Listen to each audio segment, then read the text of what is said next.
Giannis, in his typical matter-of-fact delivery, delivered to me a very obvious truth that I think we all agree on, which is while all championships count, certain championships count more, and the way you got there and your role in getting your team there absolutely matters massively. And it's not just, Brandon, that this is the team that drafted Giannis and developed Giannis. It's what happened in the 9 months leading up to this moment, which is they suffered their worst playoff failure to date of the Giannis era, getting around shorter than they got the year before, go from the conference finals losing in 6 to losing in 5 in the conference semifinals. And what did Giannis do?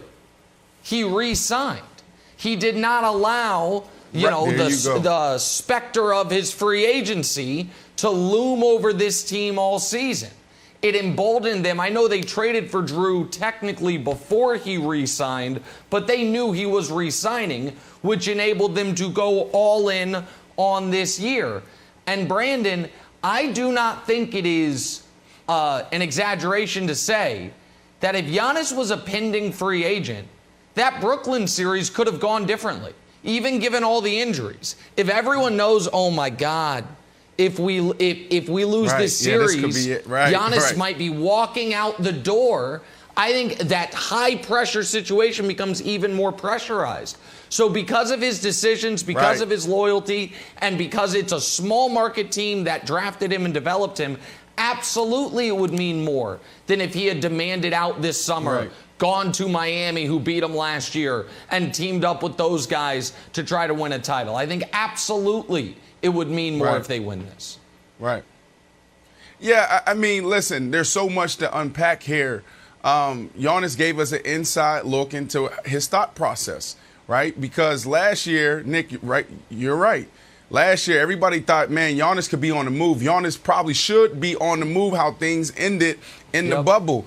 And this guy sat down and he stayed. And the topic was the difference between American players and international players. So that took us into his thought process when he talked about loyalty, and he talked about, getting it done with the people who believed in you from the start. But here's the deal. There's a huge difference. I'm going to double down on this whole conversation, international players and American players. There's a difference between business and personal. As an athlete, it's all personal for you. So you grow up as a kid, 6 years old, it's personal, it's personal, it's personal. So Giannis' thought process is actually healthy, it's natural. This is what it's supposed to be like. But here in America now, our players have gone from being, approaching the game in a personal matter to now business. The owners, it's all business for them. They're looking at the bottom line. They're looking at their KPIs and metrics. They're looking at what have you done for me lately?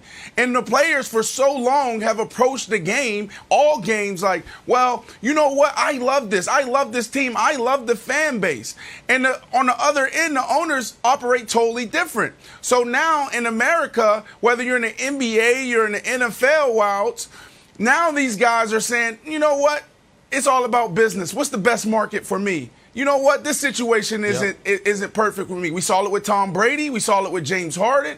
So Giannis is showing us the difference between an international player or players that are still kind of what we say is a little institutionalized, and then also the American players. The American players are starting to push back, and you're seeing that across all sports.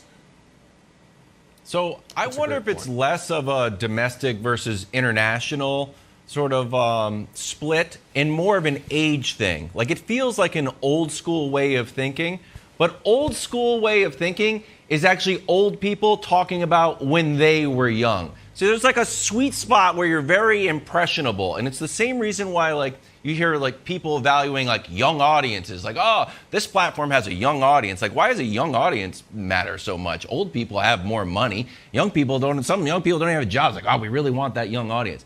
It's because if you can get your hooks into a young person's brain, whether it's a car, whether it's sneakers, whether it's clothes, you've got them for life. It's the same reason I'm like, oh, StockX, I need those like old school Jordans I couldn't get. So Nick, for me and like people of my age, this is the old school way of thinking because it's the way that we remember it being.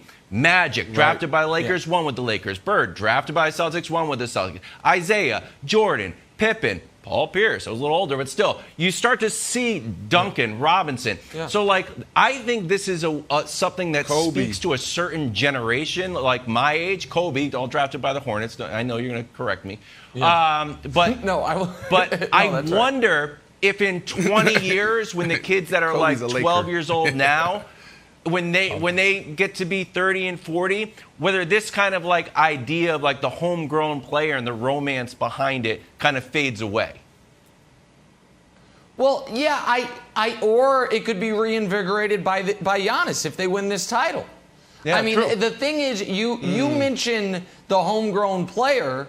And obviously, Brandon, Wild's joking. I agree with you. Wilds and I were actually joking before the show. Is Kobe on that list? And it's like, well, actually, Kobe Bryant was drafted by the Hornets, but no, he's a Laker. Right. He was always a Laker. But I'm going to add a couple other names: Dirk and Steph. Dirk won it, and that to me is proof positive for what Giannis was saying. Because, I mean, I don't know, do we have a list of the last 10 years, the titles that have meant the most? Maybe we do. Let's put it together quickly. Yeah, there it is. So, look. Oh, I did make this. Okay, good. Good list. So, here's the last 10 titles. I just want to focus on the top three. LeBron's in Cleveland, Dirk's in Dallas, and Steph's first in Golden State. I don't think anyone would argue against those being the three most meaningful titles of the last decade. We could argue about the back end of this list, but those are clearly the three that mattered the most for NBA history, for those individual players' legacies, even though LeBron and Steph have multiple titles elsewhere. LeBron had won some before, and for how we evaluate kind of that portion or mini era of NBA basketball. Wilds, I would argue, if Giannis and the Bucks win this title, it wedges itself right between Dirk and Steph and becomes, it's certainly in the top four. I think it would become third. Some would argue it could become second because it's like, it's not, and the other context is not a super team around him and all of the things Brandon laid out beforehand about what he did this offseason. Like, I think it absolutely would matter more than, for example, Durant's first title in Golden State or LeBron's title with the Lakers. Like, to me, that's unquestionable. Yep, I totally agree with you. Here's the other little subplot of this, Brandon. Like, Chris Middleton also drafted by the Bucks, and although they're young, Booker and Ayton still drafted by the Suns, and there was a lot of talk like, you got to get out of there. You got to play out your contract. I think it was Draymond's like, get my man out of Phoenix.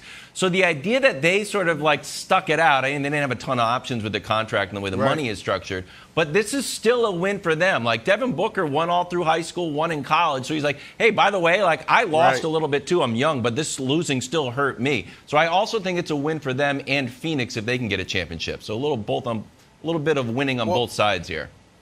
Yeah, I mean, I get it, but there's a new era in sports, and the modern player doesn't care about, staying home, giving a hometown discounts. It's business now. And that's what they're putting on. They're putting on their business hats. So Giannis he still has that old way of thinking, which I kind of like. I wish it was like that. I wish we had our players get drafted to one team and stay there, and there was loyalty and all of that. But it's about wins and losses. That's it. So you go Steph was losing in the gold out there in the Bay, and then all of a sudden they start winning. And so, of course, he stayed. And now you got Giannis. Giannis is the same thing with winning. You got Ayton and Booker, who you just talked about. Losing early in their career. Yeah. Now CP3 comes in and they start winning. It's about business, Jenna. That's what this is about. But I do appreciate Giannis' approach because you don't see it often. Thanks for watching. Subscribe here to get the latest from the show. Also, be sure to check out more of the best clips from First Things First, or go watch a few segments from our other shows on FS1.